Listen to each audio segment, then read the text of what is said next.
Germany's election has delivered both victory and uncertainty. Now, while conservatives came out on top, the path to forming a coalition remains unclear. Meanwhile, the far-right AfD party achieved its strongest result yet. Sasha Farbach was in Berlin and has this next report.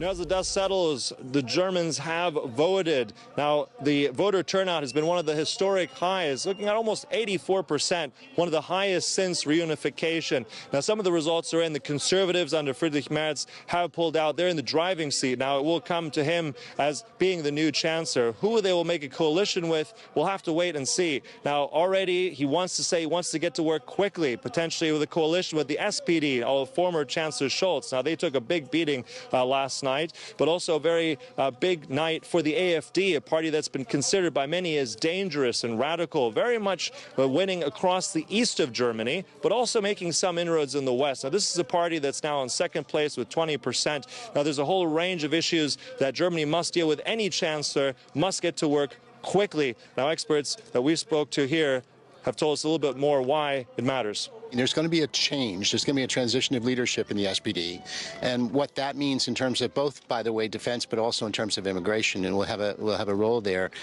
My sense is that the immediacy of the problem was clear, and that is also an indication about the strength of the AfD. So they got to do something, and I think that Merz, as you well know, tried to do something before the election on this issue. So he's going to have to find some common ground with the SPD on that. It's inevitable, and you can't ignore it. Now, Mr. Merz was jubilant last night in CDU headquarters as they celebrated that victory, very much almost at 30% what they needed.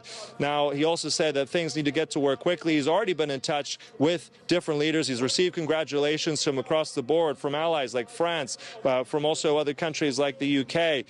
So he knows that the pressure is on, and this will also be a significant time for Germany and Europe, as now everyone is looking very much to Berlin to potentially lead that way on a host of issues, if that's standing up to Trump, or if that's also with dealing with an aggressive Russia and concluding potentially that war in Ukraine. Much at stake.